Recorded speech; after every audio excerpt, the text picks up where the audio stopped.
In this video, I'm going to tell you about how I built out this politician in Ghana and took a luxury car away from her with a fridge in it. So when I arrived in Ghana, I stayed at East Legon for about 3 months while my house was being completed, and I didn't have a car. So I used to take boat to the gym, to everywhere. I used to take the boat.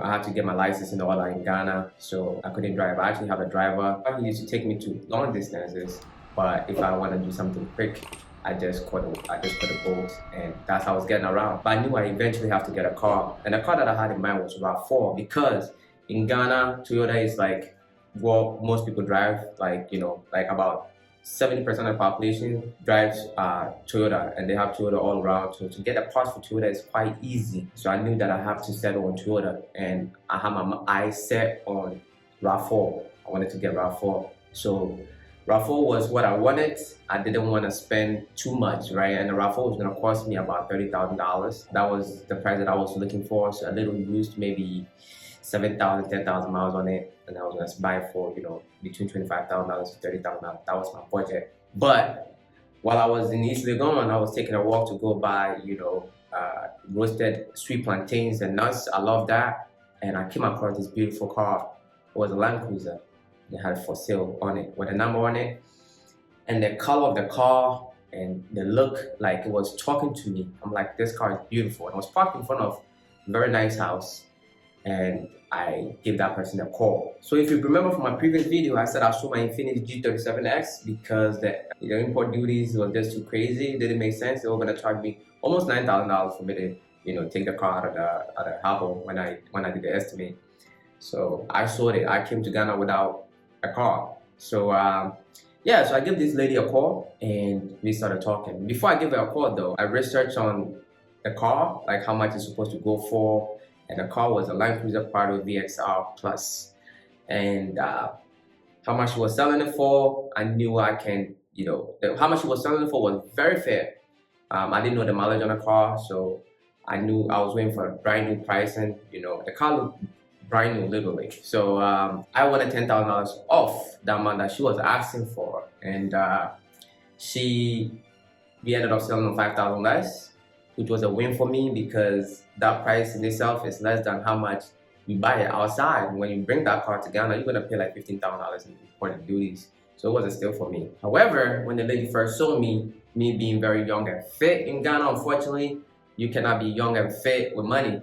That's the perception. So she was expecting somebody with a belly and big, but that was not the case at all. I'm very fit and baby face, and she was a little puzzled by that. I still saw the for sale sign on it, and I said, why do you still have the for sale sign on it? I said I was gonna buy it from you.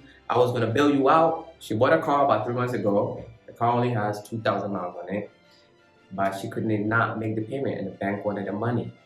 So she was strapped. And she needed me to desperately buy the car, but she did not believe that I could buy the car. She did not believe that I could buy the car because of my appearance, me being young and fit. Fortunately, that's the perception here. And I told her, hey, take off the for sale sign and then we can talk, because I'm gonna try to put together this money for you, and I'm not gonna do that if I know the car is still in the market. So she asked me to put something down, and I said, you know what? I do not carry cash around. But I do have $2,000 that I will give you though. You have to take it off. So she took it off, and I gave her that $2,000, and we put that in the books. Everything was, of course, in agreements. There was a third party, between us, making sure everything was being documented properly so I don't get cheated. And I gave her the $2,000, and she basically took off the for sale. They started taking me seriously. The car only had 2,000 miles on it, and I'm getting like, it was cheap. I'm not gonna say that I'm on here because I don't want you guys to keep doing calculations on me. I'm sure you guys can probably look up the car, but I'm not gonna talk about the price. So she was very relieved that I'm bailing her out, because to sell that car in Ghana, because mind you, most people buy cars in cash here. She was able to get a loan because she's a politician. They get special treatment. People buy cars in cash here on average. About 98% of the population buy their cars cash. So for somebody to come and pay that amount of money for this car cash is going to take some time. So she was really on the fire here. So I basically built it out. It took me 3 days to transfer the money to her account. Everything was there. She was astonished and relieved and I took that car from her. When I took the car though, I love the interior, because you guys are gonna see this in the video. I love the interior of the car. I loved everything about the car, you know, the moonroof, sunroof, whatever you call it. That's a must for me in cars, because, you know, I like space. If you guys see my house, a lot of windows. I love having space, man. Like having the natural light coming in and all that stuff, not feeling claustrophobic and all that stuff. I love it. So my car, every car that I have must have moonroof, sunroof, whatever you want to call it. It had that, and I thought it was like, you know, 5-seater, and that was it. That's what I thought, and I was happy with it. But when I took the car, I noticed that there was something called cool box. I wasn't really paying attention to that. It was called cool box. There was water in there. The water was cold when I took the car. So I said, wow, this lady must be really nice to put you know, water in there for me, but cool. I didn't know that was a refrigerator. I didn't know, really. Remember, I've never been in a car with a refrigerator in it. I know I've heard that, you know, some Range Rovers and some high-end cars, of course, have refrigerators in it, but I just didn't think about it in this car. The next day, the water was still cold when I was driving around, and that's when I put my hands in the chill box and noticed that I have a refrigerator in my car. And that's the whole story behind how I built out this politician and took the car from her. And on the bright side, the car has something on it called Storm Biz, and that's the company that supplies cars for all these politicians in Ghana. So if you're driving that, you're a politician or politician son, whatever. So I get all the perks, I get saluted when I drive, you know, and I'm living the life of a politician down here.